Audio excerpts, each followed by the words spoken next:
The defense of the American combat base at Khe Sanh was given the code name Operation Scotland.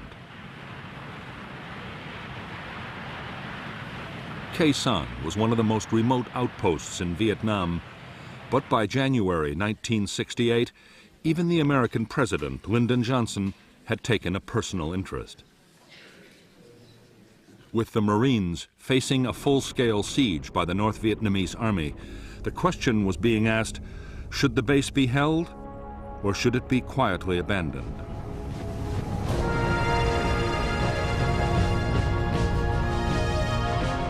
Many in Washington worried that defending Khe Sanh could invite a costly and humiliating defeat. General Westmoreland, the U.S. commander in Vietnam, dismissed all such fears. Already, Khe Sanh was tying up nearly 20,000 North Vietnamese troops, and there might be a chance of winning a major American victory.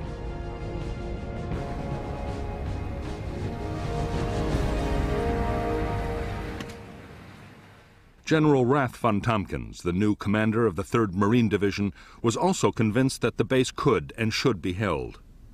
To boost the defenses, he had sent a 3rd Battalion of the 26th Marines as reinforcements. They were directed to Hill 558, from where they could provide fire support. There were now 5,000 American troops at Khe Sanh.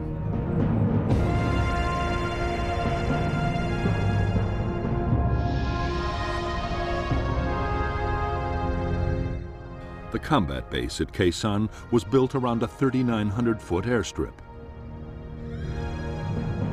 Beside the strip was the Marine Air Traffic Control Unit. Nearby was the 26th Marine Command Post and the Fire Support Coordination Center.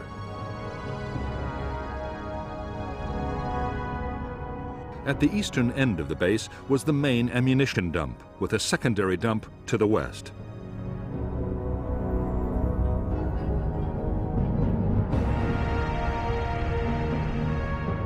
The base perimeter was manned by the 1st Battalion and a company of the 3rd.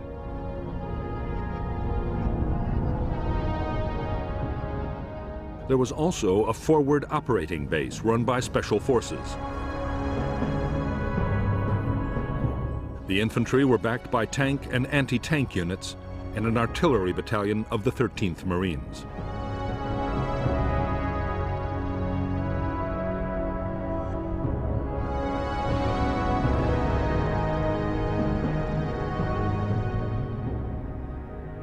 Outside the Khe Sanh base, the Marines held Hill 881 South, Hill 861, and a radio relay station on Hill 950. The whole 2nd Battalion occupied Hill 558 to block the Rao Quan River Valley. Beyond 881 South, the North Vietnamese 325C Division had secretly fortified a chain of hills. On January 20th, 1968, the Americans thwarted an attempt to take 881 South, and just after midnight the next day, 861 was partially overrun, but the attackers were also driven off. At 5:30 a.m., Khe Sanh base itself was hammered by a massive North Vietnamese artillery bombardment.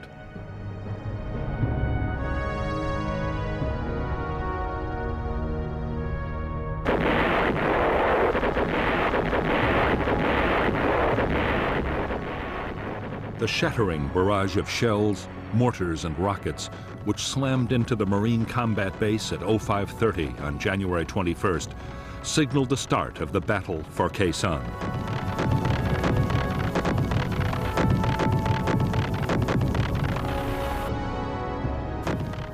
The North Vietnamese gunners had targeted their bombardment with unerring accuracy. As Marines had dived for cover, one of the first rounds had scored a direct hit on the main ammunition store.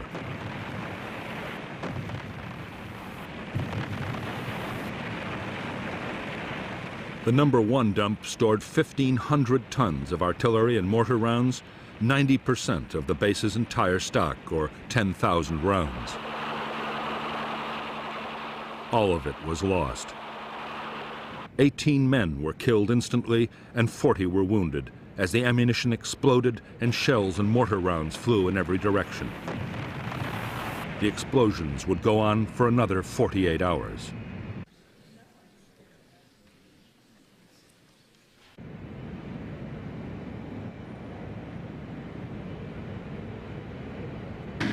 Even at the height of the chaos, the Marines were still able to fire their mortars and guns against the enemy batteries.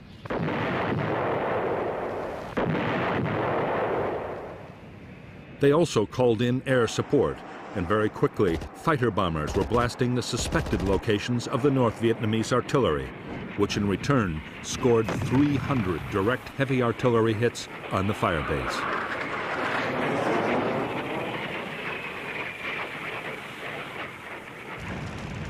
As the bombardment of the base reached a crescendo, the 26th Marines commander, Colonel David Lowndes, expected a massive North Vietnamese ground attack at any moment. But the attack didn't come. The North Vietnamese infantry had a different objective.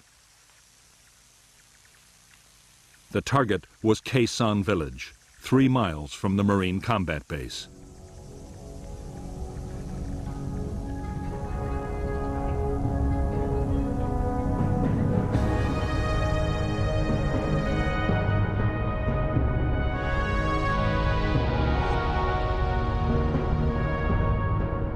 At dawn on January 21st, NVA troops attacked Khe Sanh village, where 200 Marines and South Vietnamese troops were stationed. The North Vietnamese attackers were a 400-man battalion of the 66th Regiment. The battalion attacked twice, but in the face of powerful American artillery and airstrikes, failed to take the village.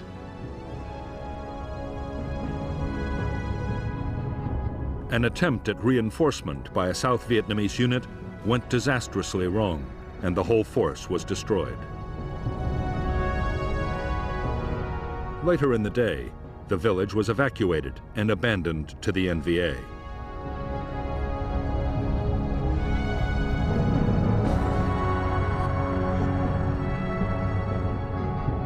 Later that evening, Khe Sanh base itself was probed by a North Vietnamese assault unit.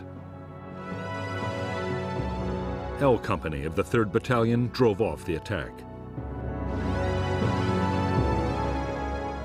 The following day, the base's western flank was reinforced by the newly arrived 1st Battalion of the 9th Marines, deployed at a quarry a mile from the perimeter. A platoon was detached from the battalion to occupy the nearby hill 64.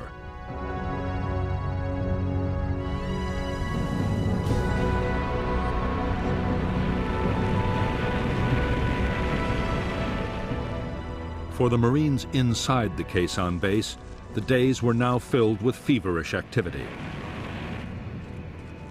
There were sudden heavy bombardments from NVA guns and rockets.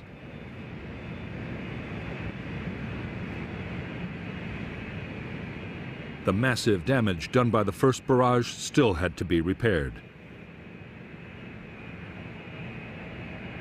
The biggest worry was ammunition. The first aircraft to land all carried shells. More than 130 tons were delivered in just 2 days.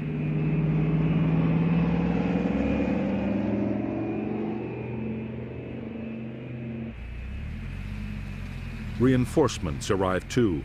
The Marines were joined by 300 South Vietnamese Army Rangers, and Colonel Lowndes now had more than 6,000 men inside the compound and in 7 defended positions on the surrounding hills.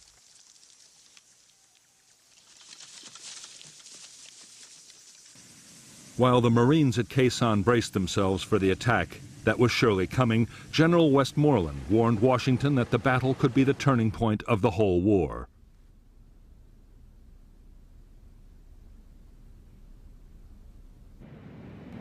In the United States, President Johnson was getting more and more worried about what might happen. The last thing he wanted was an American version of Dien Bien Phu, but he was determined to support his commander. Westmoreland would be allowed to fight the battle he wanted. There would be no U.S. withdrawal from Khe Sanh, despite the fact that the NVA were still raining between 150 and 300 shells a day on Khe Sanh.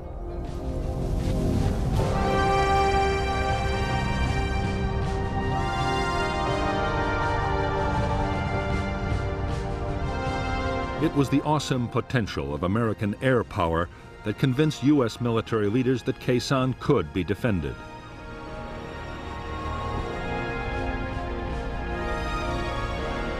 Before the battle had started, on 5th January, Westmoreland and U.S. tacticians devised a plan for defending Khe Sanh by bombing.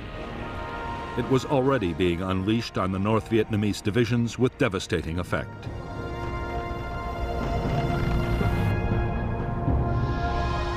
The Americans called it Operation Niagara.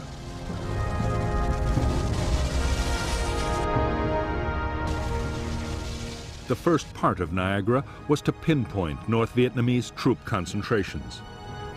Information from air reconnaissance, special forces teams, radio interception, and every other possible source was fed into the intelligence system.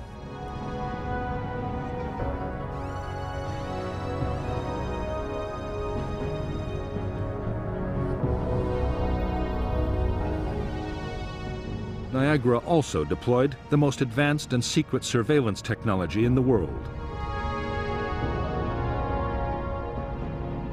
Aircraft and helicopters scattered hundreds of electronic sensors across the enemy's main lines of approach. They could detect the movement of troops and send signals to alert the Americans.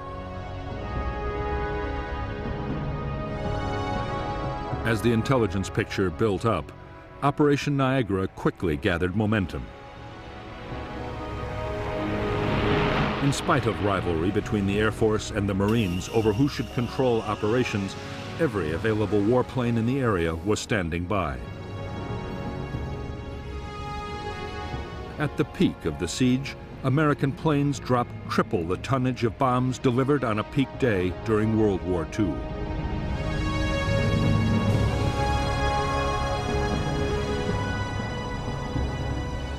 Added to this, fighter bombers would deliver 54,500 tons of napalm alone.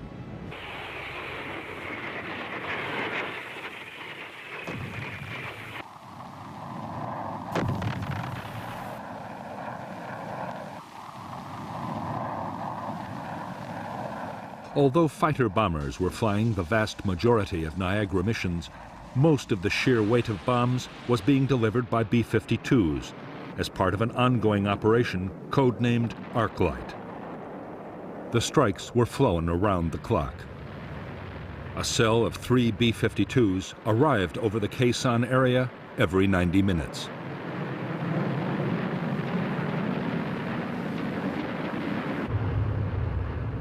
The giant heavy bomber was able to carry a massive 27 tons of bombs. The aircraft dropped their loads from 30,000 feet, high enough so that the planes couldn't be seen or heard from the ground. The only warning most North Vietnamese troops got of a raid was the shattering detonation of the first bombs. Over the 77 days of the siege, B-52s flew over 2,500 sorties, dropping more than 53,000 tons of bombs. The biggest Arclight raid of the Vietnam War so far was launched as part of Operation Niagara on January 30th. American radio direction finding seemed to have discovered North Vietnamese Army headquarters for the Khe Sanh offensive. Whether it was or not, no one is sure, but the site was annihilated by 2 B-52 raids in a single day.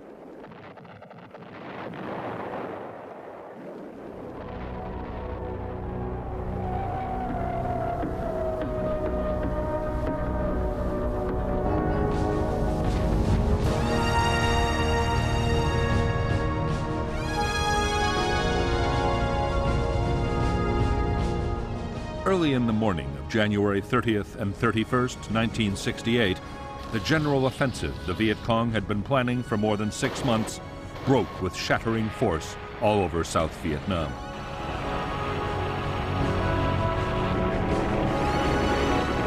As tens of thousands of Viet Cong attacked towns, cities, and military installations, American commanders were stunned by the sheer scale of the assault.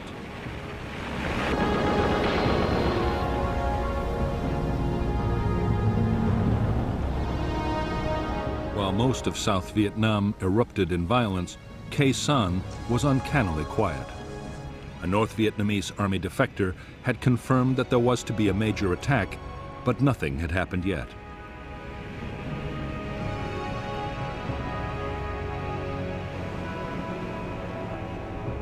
Some U.S. commanders believed that the arc light raids had shattered the North Vietnamese command system. There was no way of telling.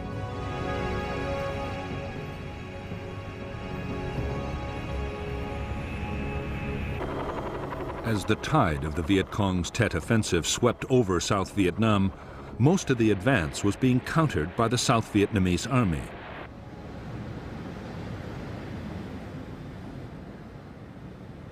The Americans had been heavily committed in only a few places, mainly around Saigon and in Hue.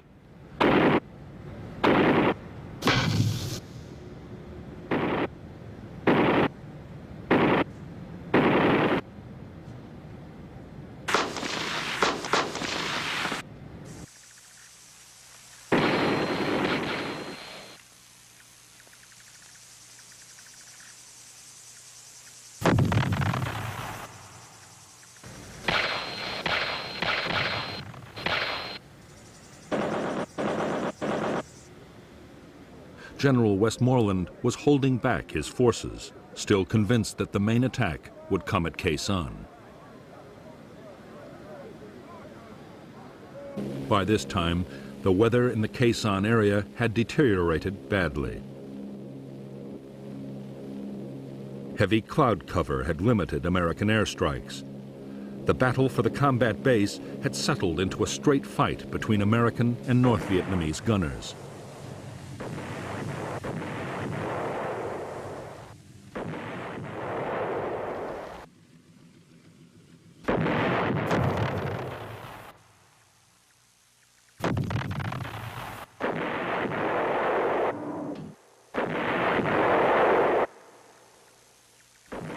The busiest time for the American guns was after dark, when the NVA were most active. Every night, the Marines laid down concentrated patterns of fire on likely areas.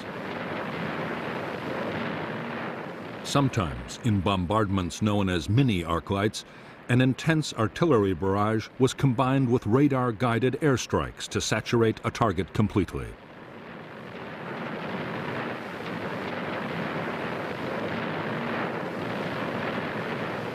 As for the North Vietnamese artillery, most of the guns, rockets, and mortars were by now in place.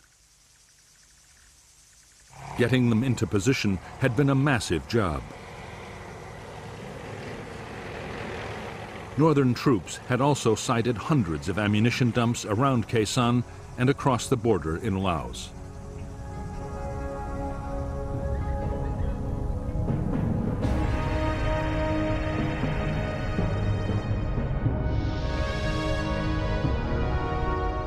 The North Vietnamese had placed large numbers of their shorter-range guns and mortars within 2 miles of the Khe Sanh base.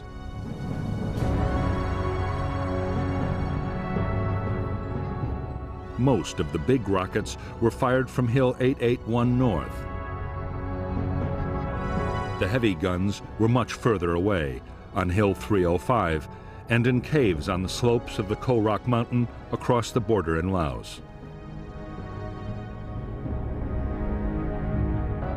While they could hit the Americans, the Marine guns didn't have the range to hit back.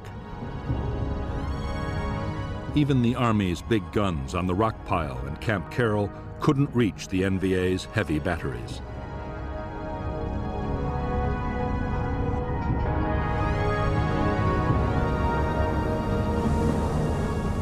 By now, more than 2 weeks into the battle, over 150 North Vietnamese artillery rounds were hitting the Khe Sanh base and its outposts every day, rising to a peak on February 23rd of 1,300. For the Marines, Building the best possible protection was a matter of life and death. Orders were that every man had to have access to a bunker able to stop an 82mm mortar round. Command posts were to withstand a 120mm hit. As for the heavy shells of the NVA's biggest guns, nothing could stop those.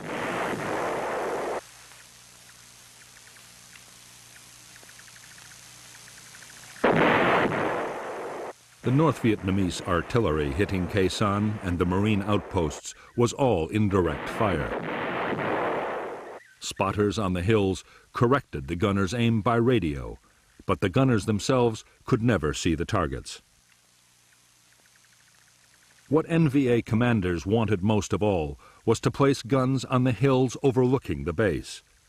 From there, they could pour devastating fire straight down onto the Americans.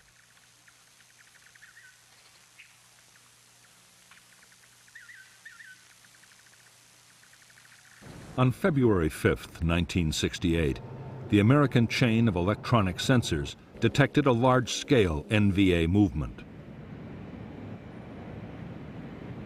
The activity seemed to point to an imminent attack on Hill 881 South. The U.S. reaction was a massive Niagara raid. Whole North Vietnamese units were caught in the open as the entire area around the hill was devastated in a massive storm of bombs.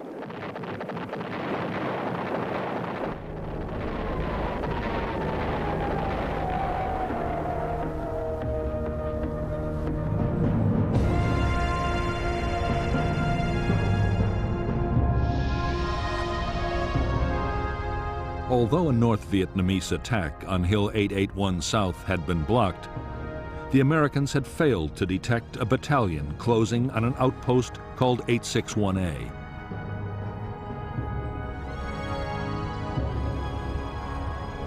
There, a single Marine company drove off two determined assaults as artillery fire destroyed the follow-on waves of NVA troops.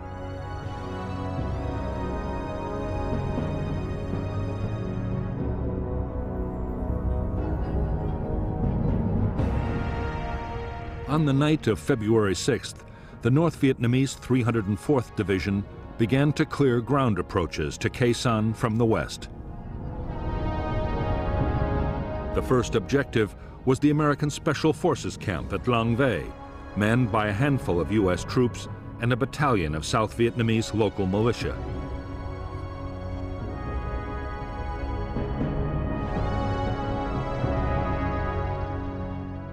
The attack was launched by the 66th Regiment, 1,500 men backed for the first time by tanks. In less than 3 hours, the Long Vây camp was overrun, and only 74 of the 400 U.S. and South Vietnamese defenders survived. The next target for the NVA was Hill 64, occupied by a single American platoon. A two-pronged infantry attack was launched against the hill, but a relief platoon, supported by fierce air and artillery fire, drove the North Vietnamese to the west. There, they were again hammered by a massive American bombardment.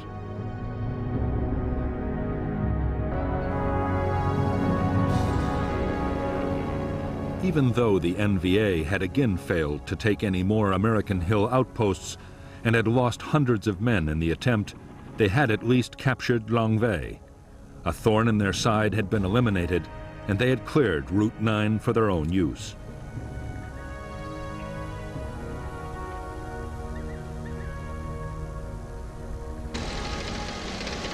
Artillery reinforcements, including 130mm guns, could now be brought much closer to the Khe Sanh base.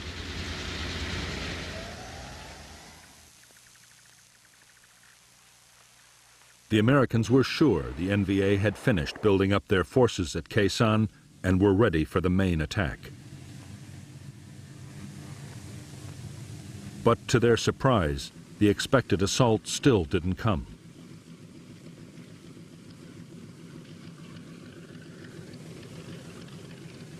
Instead, the siege settled down to a deadly daily duel fought by artillery and aircraft.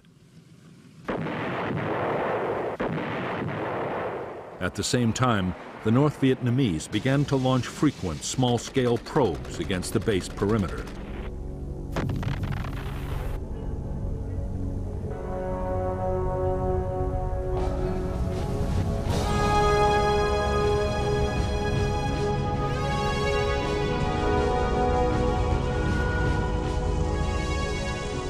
In Washington, anxiety about the fate of the Marines at Khe Sanh was mounting. A relief operation was being planned, but it would demand powerful forces and couldn't be mounted for weeks.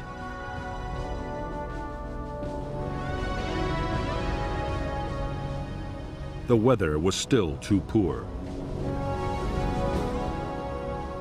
Meantime, if the base's air bridge was cut, it would be all over for Khe Sanh. The troops manning the base needed ammunition, food, and medicines.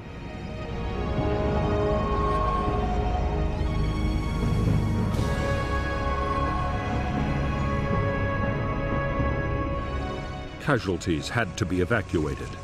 Men finishing their tours of duty had to be flown out and replacements brought in. The main base alone needed 160 tons of supplies a day just to keep on fighting.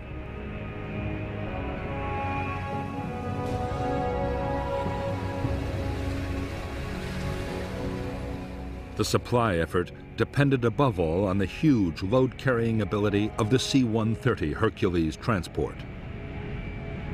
The aircraft was able to carry up to 20 tons of cargo, but for that very reason, it needed most of the strip to land and took time to turn around.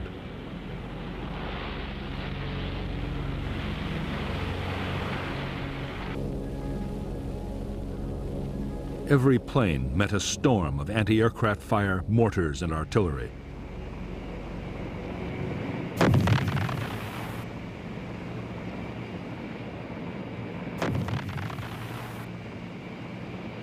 On February 11, 1968, the North Vietnamese anti-aircraft gunners scored their first major success against a Marine KC-130 Hercules landing at Khe Sanh.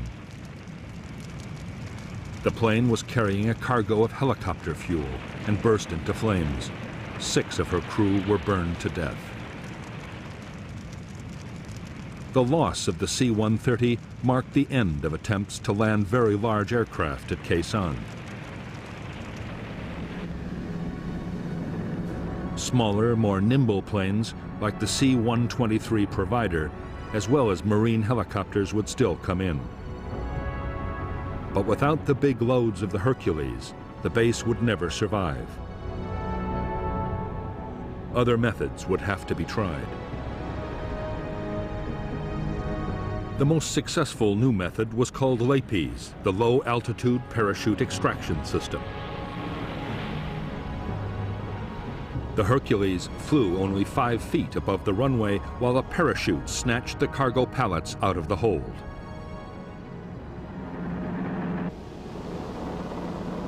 Another technique used a hook and arrestor cable to drag the load from the aircraft.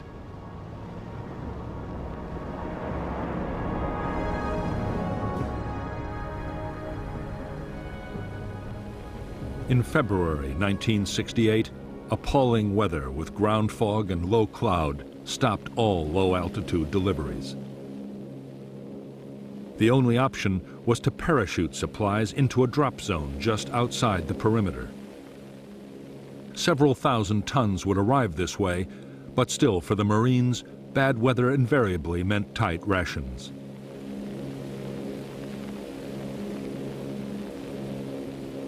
Although the battle to supply the main base was being won, the hill outposts were a much bigger problem. 1/5 of Khe Sanh's manpower was stationed on the hills. The men were suffering almost 50% casualties, and the posts depended completely on helicopters for supply.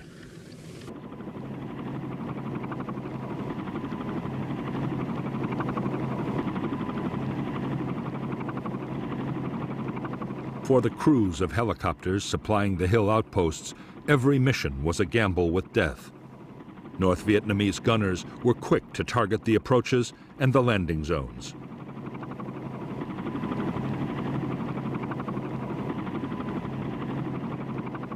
Anti-aircraft fire followed the helicopters in, and as soon as they landed, mortar crews and machine gunners opened up.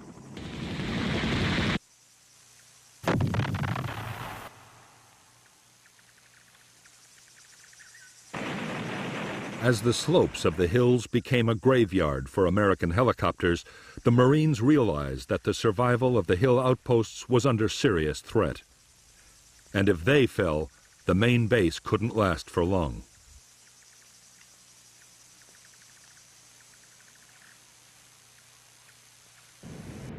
Air commanders worked frantically to devise new tactics for getting helicopters in and out of the hilltop bases safely.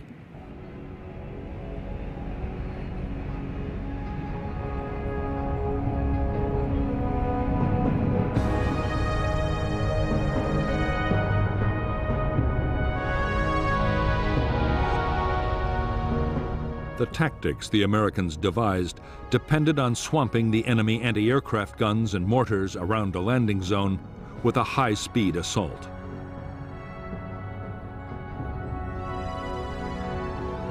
"12 Skyhawk fighter bombers, 4 Huey gunships, up to 16 supply helicopters, and an airborne command and control aircraft all acted together.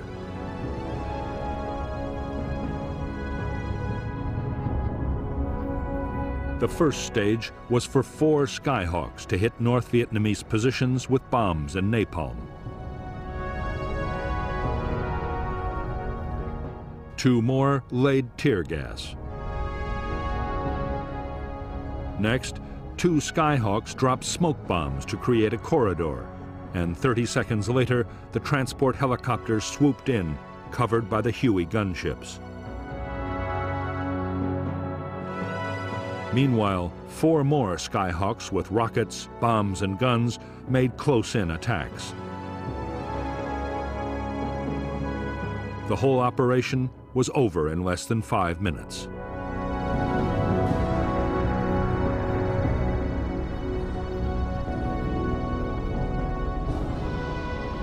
The new tactics quickly earned the title Super Gaggle, because the helicopters looked like an oversized flock of geese. With the fighters and gunships in the air too, the method took incredible timing to pull off successfully.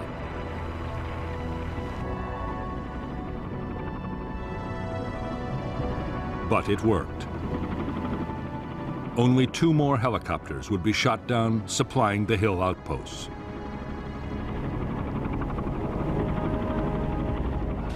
By now, the strain of the long siege was beginning to tell on the troops at Khe Sanh. Being under shell fire every day meant a steady drain of casualties and constant tension. Food was often down to 2 C-ration meals daily. Conditions were appalling. The bunkers were knee-deep in filth and mud and overrun by rats. In addition, it was impossible to forget that up to 20,000 enemy soldiers were waiting for the signal to storm the base.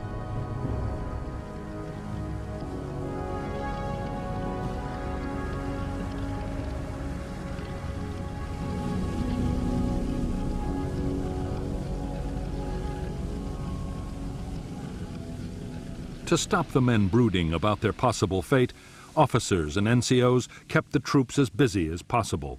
Digging trenches, filling sandbags, and improving bunkers was a big part of every day.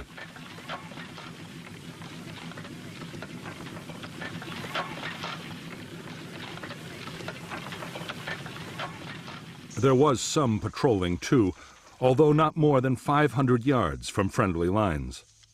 Colonel Lowndes had no intention of sending his men into certain ambushes, and in any case, they had to be kept clear of the Niagara bombing raids.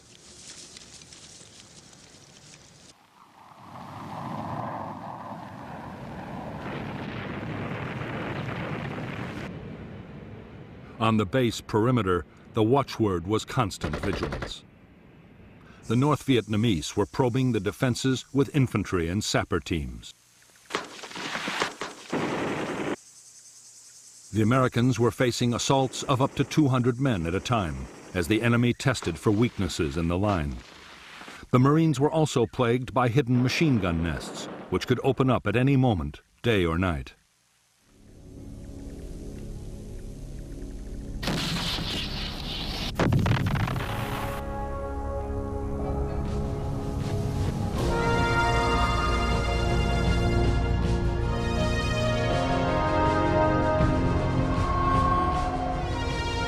By now, the attention of the American public was riveted by the Battle of Khe Sanh. The story was being covered by dozens of journalists and was featured on network television every day. Stories about Khe Sanh accounted for 25% of all film news reports about the war on U.S. networks and up to 50% on CBS. Arguments raged over the rights and wrongs of trying to hold the base. In Washington, President Johnson was deeply worried about the fate of the Marines at Khe Sanh. He was constantly demanding the latest information on the battle. A model of the base had even been brought into the White House Situation Room. For the first time in the Vietnam War, the room was on full alert, 24 hours a day.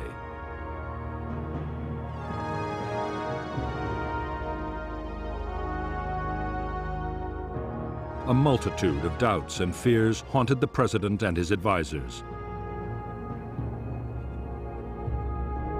Should nuclear weapons be used to save the base, as some had suggested? What if the enemy diverted or poisoned the base's water supply? Most worrying of all, what if enemy jets mounted a sudden bombing attack on Khe Sanh? It would be a massive propaganda victory for the North.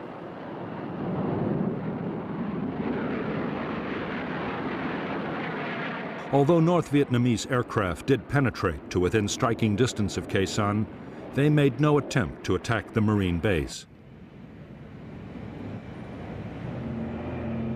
American air defenses over the DMZ were far too strong.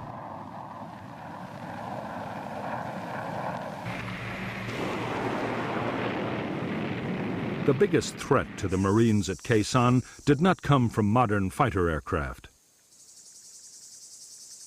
It came from one of the most primitive weapons in warfare. The North Vietnamese besieging Khe Sanh were digging mile upon mile of trenches and bunkers, just as they had at Dien Bien Phu. They were fast approaching the perimeter of the combat base itself.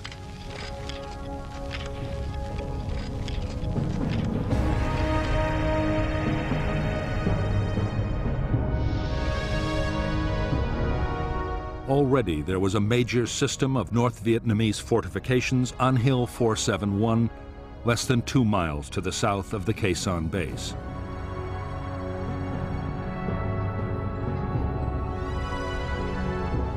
Now, at incredible speed, the trench lines were being extended northwards until they reached to within 25 yards of the American perimeter.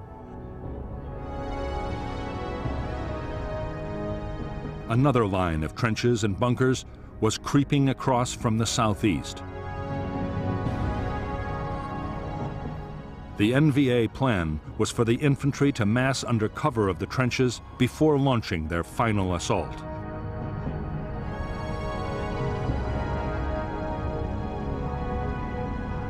By the last week of February 1968, few Americans inside Khe Sanh doubted that the big North Vietnamese ground assault would have to come soon. The moon was in its darkest phase, and a night infantry attack would have a good chance of overwhelming the perimeter defenses. Smashing the enemy trench lines was an absolute priority.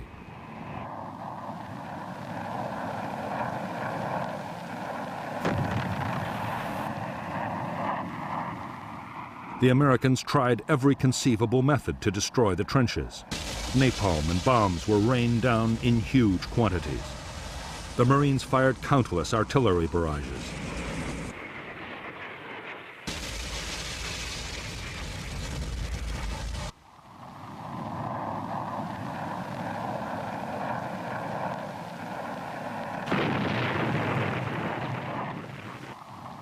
But the Americans had little success.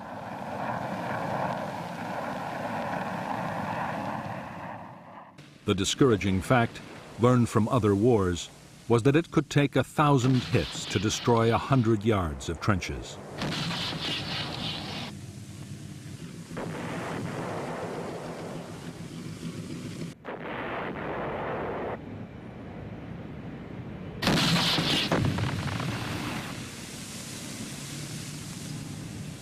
In the end, the answer lay with the B-52s. Up to now, arc-light raids had been kept more than 2 miles away from the base perimeter.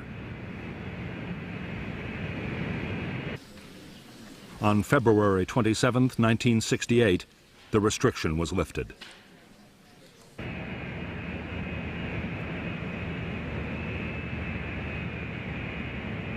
For the first time, the B-52s, under close radar guidance, dropped their bombs to within 1,200 yards of the Khe Sanh base.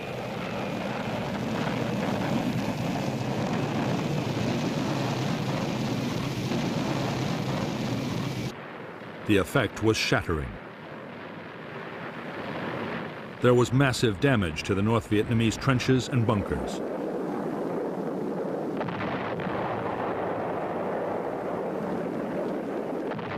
It was a turning point in the battle for Khe Sanh.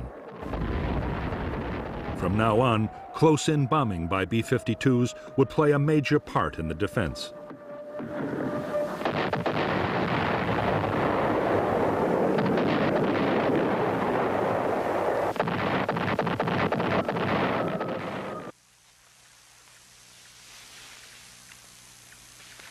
The sudden increase in North Vietnamese activity around Khe Sanh had left no one in any doubt that the climax of the battle was near.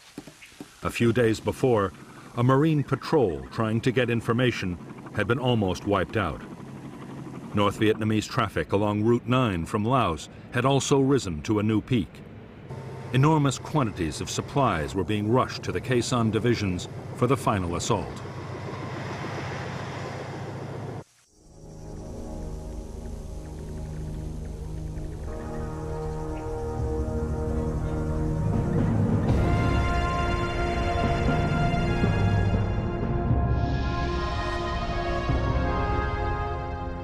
The 66th Regiment of the North Vietnamese 304th Division was assembling near a plantation to the south of the Khe Sanh base.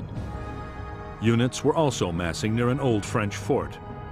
On the night of February 29th, a battalion of the 304th NVA Division assaulted the 37th ARVN Rangers at the eastern edge of the camp, a diversion to cover the unexpected and imminent withdrawal of all NLF troops from Khe Sanh. The American defense was to coordinate strikes by artillery, fighter bombers, and B-52s on 3 main areas through which the attacking NVA had to pass. Then, as the final assault waves approached the base, Khe Sanh's own defensive fire plan was unleashed.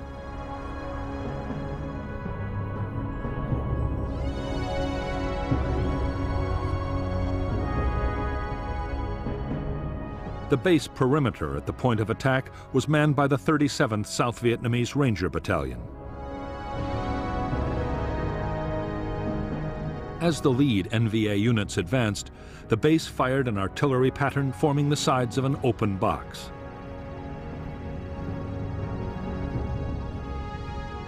A creeping barrage was then walked up and down inside.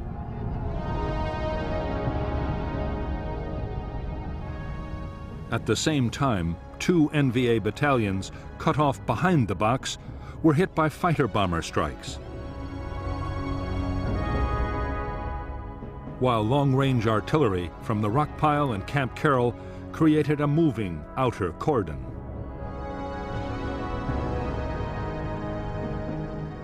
The The North Vietnamese troops, who survived to emerge from the open end of the box, then faced the direct fire of the South Vietnamese Rangers. Over the next week, despite continued aerial bombardment and the barrage of artillery fire, the trenches came even closer. Then, for no apparent reason, they stopped. On March 6th, with the Marines still waiting for the final assault, many of Jap's troops stumbled away through what was left of the jungle, an area of land that had received 100,000 tons of bombs, the heaviest aerial bombardment on a single piece of land in the history of warfare. The next 3 weeks were relatively quiet around Khe Sanh. American air activity increased steadily as the weather improved, and more NVA units began to withdraw into Laos. But the battle for Khe Sanh was not yet over. On March 22, 1968, there was a sudden explosion of violence. Without warning, a massive North Vietnamese bombardment, including huge numbers of heavy shells from the Ko Rock Mountain, slammed into Khe Sanh. More than 1,000 rounds hit the base at the rate of 100 every hour. At the same time, the electronic sensors around Khe Sanh again indicated NVA movements, and the Americans replied with heavy bombing.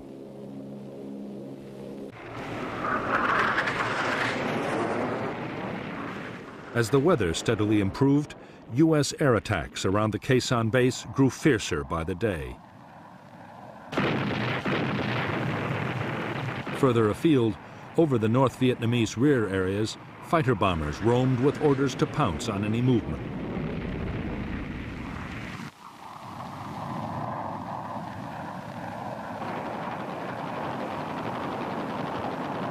For the North Vietnamese, the situation could only get worse. General Giap was forced to concede that Khe Sanh could not now be taken. By this time, the Marines were mounting small but aggressive attacks out of the base.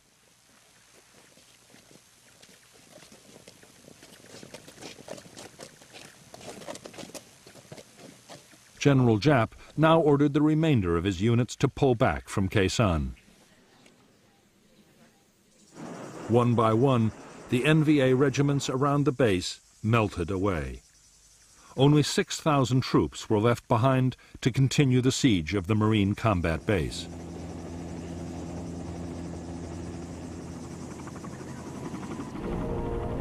Although fighting would go on, the worst of Khe Sanh's ordeal was over.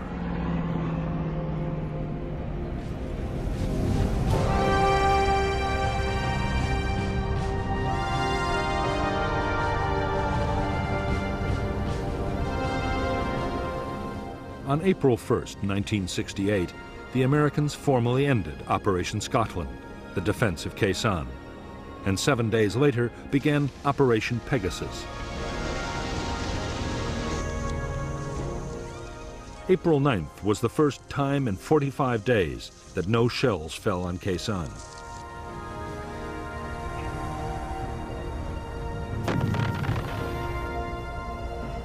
The aim of Pegasus was to reopen Route 9, the road linking Khe Sanh to the other American bases along the demilitarized zone.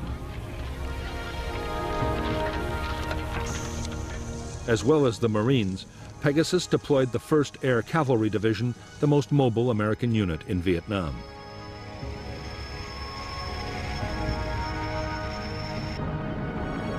The Air Cavalry had more helicopters and airborne firepower than any other U.S. unit.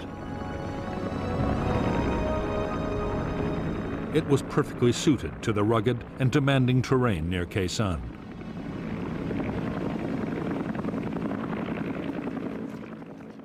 For Pegasus, the division's commander, Major General John Tolson, was also given the 1st Marine Regiment, a South Vietnamese airborne task force, and the 26th Marines in Khe Sanh.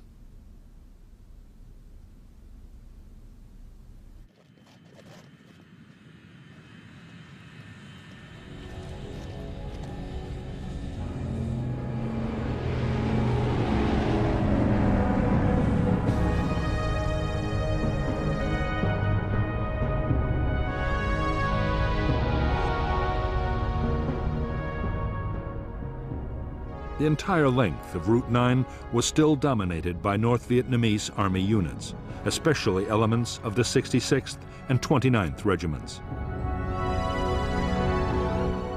For Operation Pegasus, the Americans built a main base for the air cavalry at Landing Zone Stud. The Marines would operate out of Ka Lu. The plan was for air assaults to seize landing zones and fire bases north and south of Route 9, while other forces pushed down the road.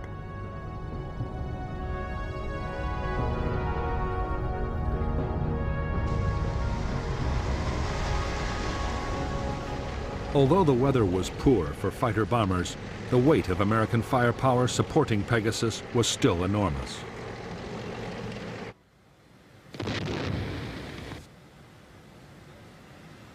In a single day, the Americans fired more than 10,000 artillery rounds.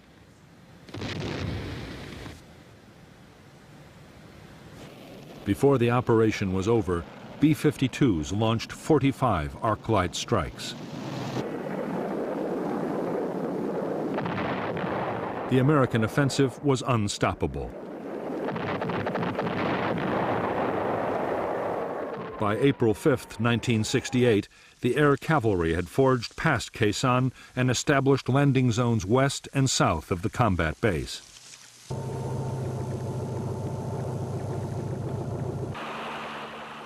While the cavalry consolidated their new positions, the Marines in Khe Sanh mounted their own breakout assaults.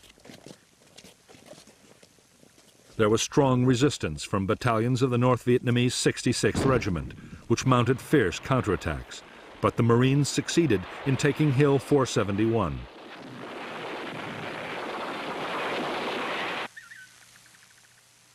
It was the first of a string of NVA hills recaptured over the next few days.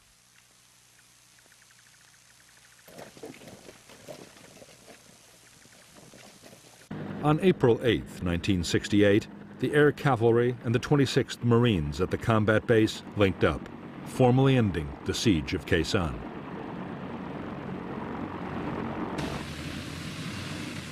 In fact, the Marines were less than pleased to be seen as being rescued by the Army.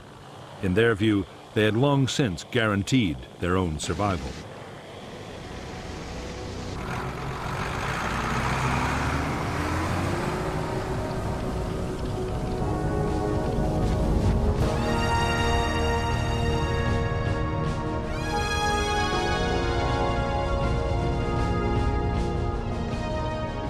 The 77-day siege of Khe Sanh had turned into the biggest single battle of the Vietnam War. The official assessment of the North Vietnamese Army dead was just over 1,600, with 2 divisions all but shattered. But thousands more were probably killed by bombs and left no trace of ever having existed.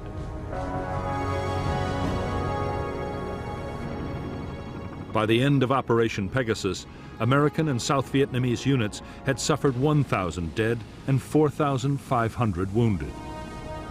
But official figures state that under 250 had been killed at the Khe Sanh combat base and its outposts. In the aftermath of the battle, General Westmoreland had high hopes that the next phase would be the thrust into Laos he had long advocated.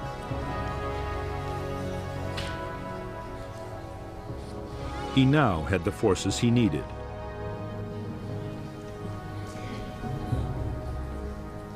But Westmoreland's hopes for a great campaign to follow up his victory at Khe Sanh were soon dashed. In the United States, by the spring of 1968, American public opinion had turned sharply against the war in Vietnam.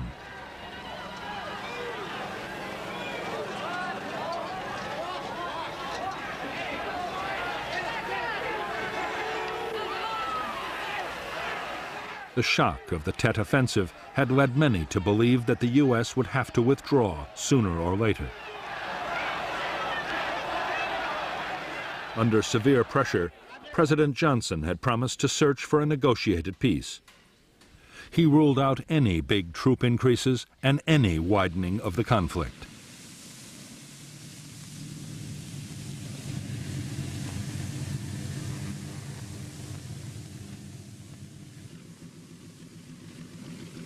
In June 1968, General Westmoreland approved the destruction of the Khe Sanh combat base. The president's decision not to widen the war had meant there could be no offensive into Laos.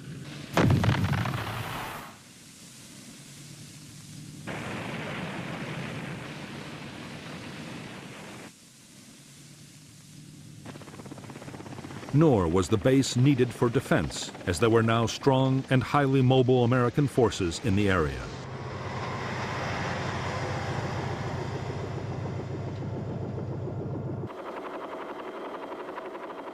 In any case, as both sides were slowly beginning to realize, even as the battle had raged at Khe Sanh, the war had changed out of all recognition.